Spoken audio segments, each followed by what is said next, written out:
welcome back to AI. Let's talk about it. Today I want to talk about AI and the fact that it's a tool and that, like any other tool, it can be misused by people to do things that we may not necessarily want them to do. So in the ongoing debate over the impacts of intelligence, there's this trend to cast AI as the villain, responsible for everything from deep fakes to the spread of misinformation.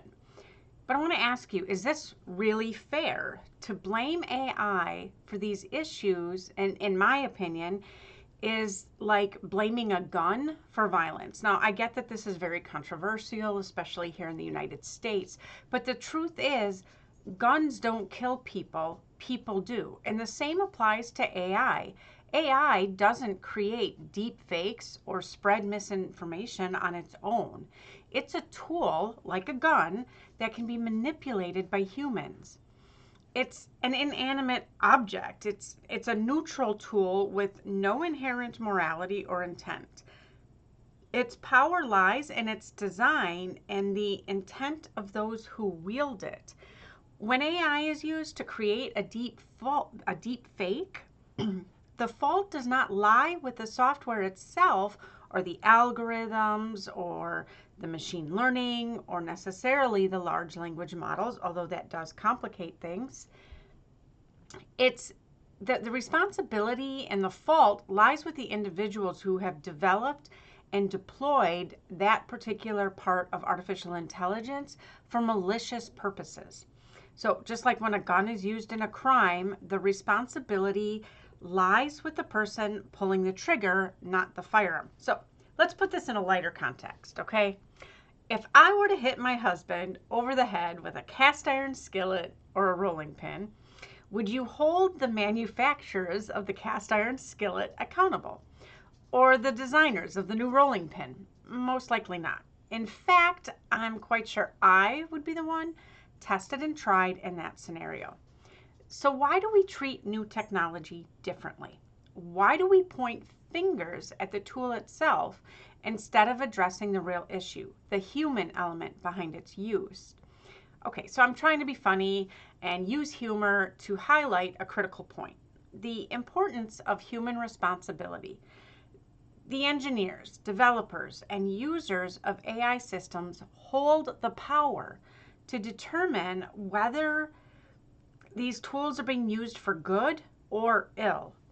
Blaming the tool itself not only absolves the actors of the responsibility, but it shifts the focus away from where it truly belongs, on the need for ethical use and regulation.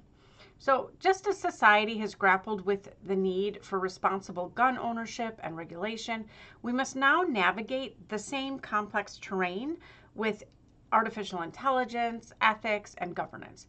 This does not mean stifling innovation, but rather ensuring that AI is developed and used in ways that align with societal values and legal frameworks.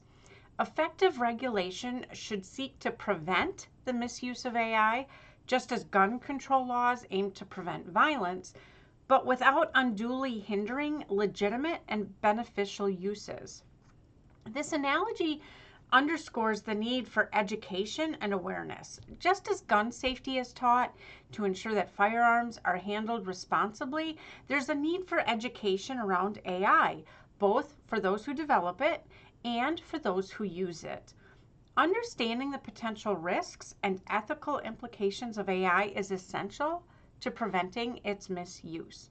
So, in conclusion, rather than blaming AI for the problems we see, we should focus on the real issue, the actions of the individuals who misuse it. By recognizing AI as a powerful tool that requires responsible stewardship, we can shift the conversation towards solutions that promote ethical use, encourage innovation, and protect against harm. AI, like any tool, holds great potential for good and ill. It's up to us to ensure that it's used wisely. So next time you hear someone blaming AI for the latest controversy, just remember, it's not the cast iron skillet's fault. I hope that you find this helpful, and please be sure to put in a comment below. Let me know if you have any questions or if there's something you would like me to research and to discuss in the next AI Let's Talk About It.